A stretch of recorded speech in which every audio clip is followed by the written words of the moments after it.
wal mursalin Sayyidina Muhammadin wa ala alihi wa sahbihi ajmain. Amma ba'du. Dewan Hakim yang arif dan bijaksana, hadirin sebangsa dan setanah air yang kami banggakan, Ibnu Khaldun dalam sebuah karyanya yang berjudul Muqaddimah, beliau menulis, kehancuran suatu bangsa disebabkan oleh hancur dan rusaknya sumber daya manusia, baik secara intelektual maupun moral. Kualitas sumber daya manusia menjadi faktor penentu kemajuan suatu negara, karena hanya negara majulah yang dapat mensejahterakan rakyatnya. Namun kenyataannya, hadirin, apabila sumber daya manusianya rendah, maka bukan mustahil bangsa ini akan menjadi bangsa yang lemah, bangsa terbawah, bahkan menjadi bangsa yang terpecah belah. Oleh karena itu, pada kesempatan yang berbahagia ini, izinkan kami menyampaikan syarahan Al-Quran dengan judul meningkatkan kecerdasan intelektual dan spiritual dalam mengelola sumber daya alam menuju Indonesia tangguh. Sebagai rujukan atas syarahan ini, mari kita simak firman Allah dalam Al-Quran surah Al-Hijr ayat 19 yang berbunyi sebagai berikut.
Syekh Profesor Dr. Wahbah Az-Zuhaili dalam tafsir Al-Wajiz beliau menjelaskan bahwa Allah telah menghamparkan bumi dan telah menjadikan gunung-gunung di atasnya menancap agar penduduk bumi tidak mengalami goncangan. Allah juga telah menumbuhkan tumbuhan dan tanaman di atasnya menurut ukuran. Lalu Allah menjadikan kepadamu berbagai kebutuhan agar kamu tetap hidup, baik berupa makanan, minuman, ataupun tempat tinggal. Sesungguhnya Allah Maha Pemberi rezeki kepada semuanya. Ayat ini mengisyaratkan kepada kita hadirin bahwasanya Allah telah menciptakan sumber daya alam yang sangat melimpah agar manusia dapat tercukupi kebutuhan hidupnya, sehingga dibutuhkan sumber daya manusia yang berkualitas agar dapat mengelola dan memanfaatkan sumber daya alam tersebut dengan baik. Hadirin, dunia telah mengukir sejarah bahwa Islam pernah menduduki posisi penting dalam peradaban global dan mampu mencapai kejayaan. Masih ingat? Ya, masih ingat dinasti Abbasiyah pada masa Khalifah Harun al-Rashid dan putranya Al-Ma'mun. Dalam buku History of the Arabs menulis bahwa pada masa inilah disebut sebagai negara yang kuat dan tidak tertandingi. Di sisi lain, kemakmuran yang mencapai pada tingkat tertinggi. Sumber daya manusia yang ada mampu menerjemahkan berbagai kebutuhan, serta kekayaan negara diolah untuk mencapai kesejahteraan rakyatnya. Bahkan yang paling mengesankan adalah kebangkitan intelektual yang ada pada masa itu. Hadirin, sejarah yang begitu mengagumkan harusnya menjadi penggugah untuk terus berbenah dalam memajukan bangsa agar mampu bersaing di kancah dunia. Survei dari World Competitiveness Yearbook 2021 yang dilakukan oleh Institute Management Development menulis bahwa pada masa pandemi saat ini, daya saing sumber daya manusia di Indonesia masih tertinggal. Hadirin, Indonesia berada pada urutan ke-37 dari 64 negara yang didata. Tak hanya sumber daya manusia saja yang tertinggal, hadirin, ternyata dampak dari pandemi ini juga memberi tekanan yang begitu besar terhadap sektor ketenaga kerjaan di Indonesia. Selain itu, pandemi ini juga memberi dampak terhadap sektor informal, sehingga sektor informal yang ada memiliki produktivitas yang rendah yang pada akhirnya menurunkan daya saing sumber daya manusia di Indonesia. Hadirin yang dirahmati oleh Allah, bukankah kita telah mengetahui bahwa Indonesia adalah negara dengan sumber daya alam yang sangat melimpah? Namun hadirin, dengan sumber daya alam yang melimpah saja belum mampu menjadikan bangsa ini sebagai bangsa yang maju, karena aspek terpenting dalam memajukan bangsa adalah sumber daya manusianya. Lalu sumber daya manusia seperti apa yang diharapkan agar dapat menjadi garda terdepan dalam mengelola karunia Allah yang sangat melimpah? Sekali lagi hadirin, Allah telah memberikan kita tuntunan yang termaktub indah dalam Al-Quran surah Al-Mujadalah ayat 11 yang berbunyi sebagai berikut.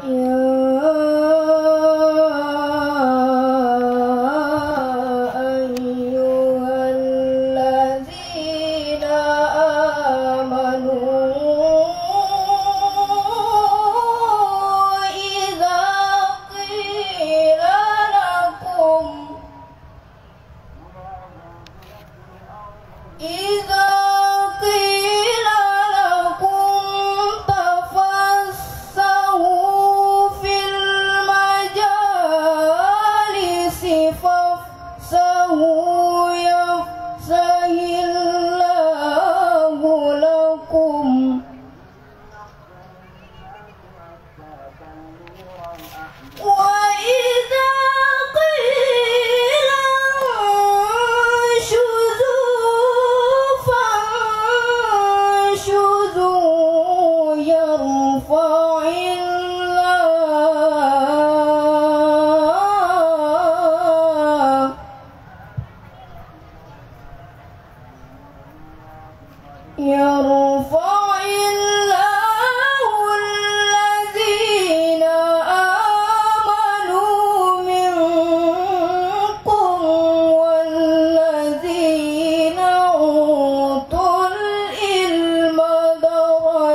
Wallahu bima ta'maluna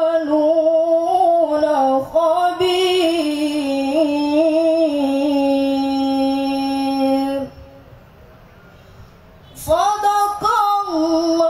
Sadaqallahul azim.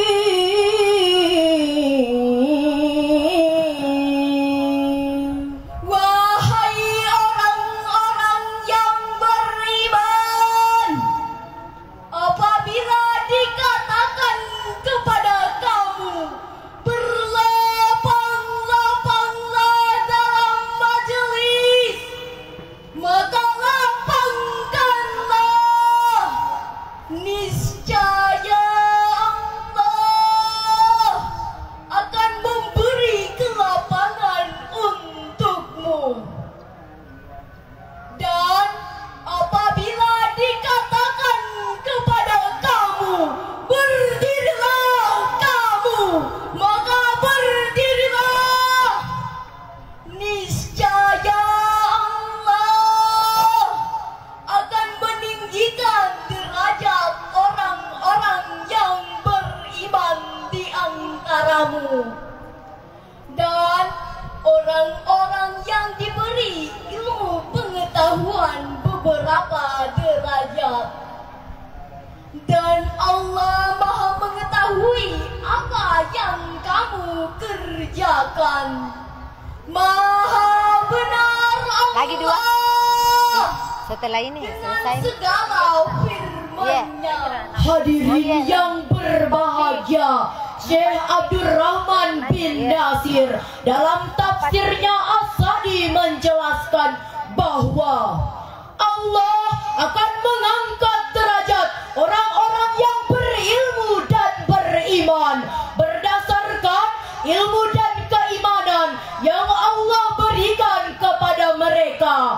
Lalu masing-masing dari mereka akan dibalas berdasarkan amalnya. Perbuatan baik akan dibalas dengan kebaikan, dan perbuatan buruk akan dibalas dengan keburukan. Ayat ini memberi landasan metodis kepada kita hadirin bahwasanya ilmu yang terus kita raih, baik itu dari bangku sekolah, perguruan tinggi ataupun pesantren, harus terus kita amalkan dan pertanggungjawabkan di hadapan Allah melalui kerja dan karya nyata.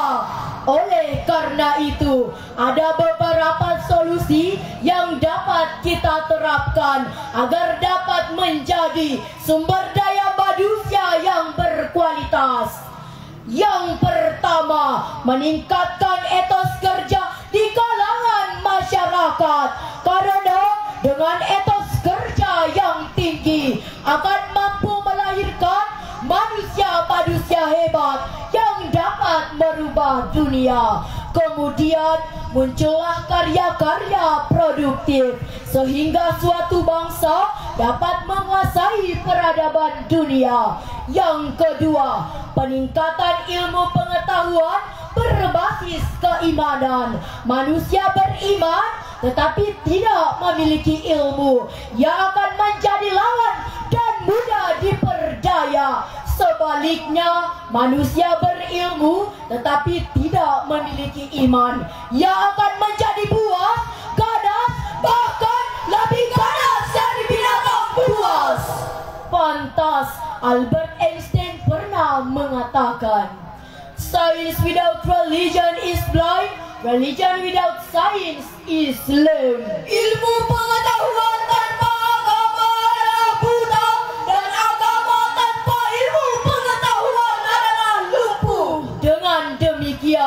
Sumber daya manusia yang diharapkan oleh bangsa ini adalah manusia-manusia yang memiliki iman yang kuat dan ilmu pengetahuan yang mantap.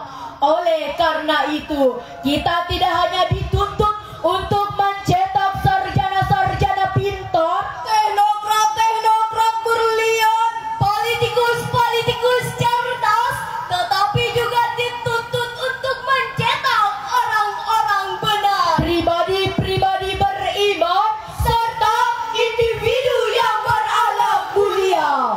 Dari uraian demi uraian yang kami sampaikan tadi, kiranya dapat ditarik kesimpulan sebagai berikut. Pertama, kualitas pendidikan yang mampu memberdayakan potensi iman dan ilmu akan dapat menghasilkan sumber daya manusia yang berkualitas. Kedua, kesuksesan pembangunan suatu bangsa tergantung pada kualitas etos kerja masyarakatnya, sehingga akan menghasilkan kerja ikhlas, kerja keras, kerja cerdas, dan kerja tuntas. Mari sama-sama kita hayati senandung syair berikut ini. Bangkitkan etos kerjamu, menggapai negeri yang maju. Sekarang tanggung jawabmu, sing-singkan dengan bajumu. Ayo bekerja, ayo berkarya dan berdoa. Satukan asa, gapailah cita untuk membangun Indonesia. Ayo bekerja, ayo berkarya dan berdoa. Satukan asa, gapailah cita untuk membangun Indonesia. Sekian dari kami, semoga bermanfaat. Mari kita tingkatkan sumber daya manusia Indonesia yang lemah agar masa depan Indonesia tidak tumpul. Dengan sumber daya alam yang sangat melimpah, maka sumber daya manusia harus berkualitas dan unggul menuju Indonesia tangguh. Jika saya tersalah sapa, jika saya tersalah kata, dan jika saya tersalah tempat, tak ada laut yang tak berombak, tak ada gading yang tak retak, tak ada manusia yang tak hilaf. Mohon maaf atas segala kekurangan. Unsur baqala wala tansur banqala. Wabillahi taufiq wal hidayah. Wassalamualaikum warahmatullahi wabarakatuh. Bungkus nih jalan aku. Simpan sini.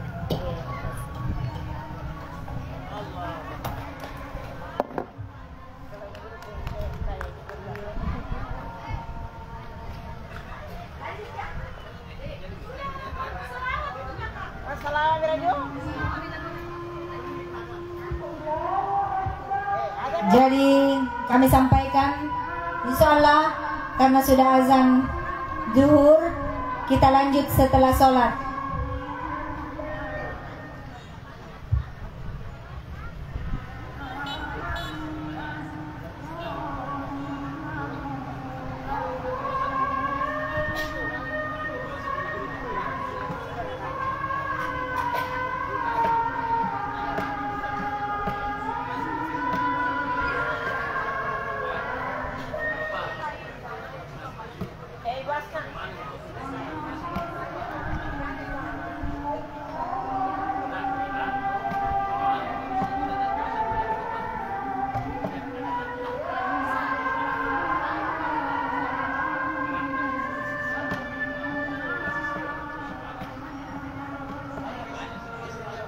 Kalau ini nanti jelas satu, perbaiki itu pembacaan Al-Qurannya.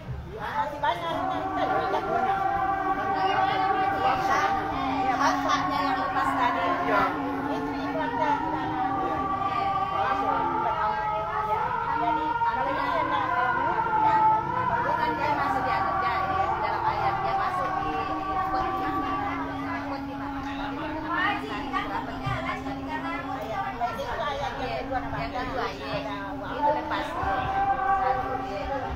Jadi kita kondisikan kalau kan sebentar ini dilanjut dengan tilawah dewasa. Tilawah dewasa setelah sholat duhur kita kondisikan kalau memang ada tempat di kantor Kementerian Agama kita lanjut di sana atau di sini sebentar. Kan peserta kita sisa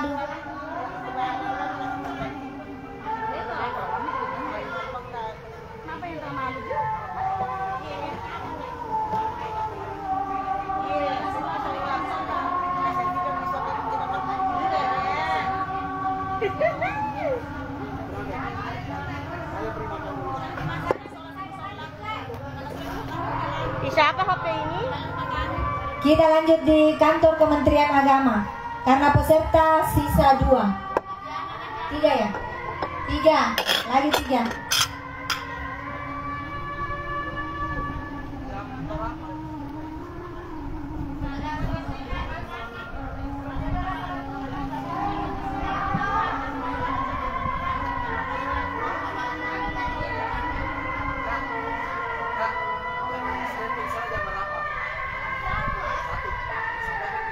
Jadi untuk syarihil Quran kita standby di kantor Kementerian Agama jam 1 siang.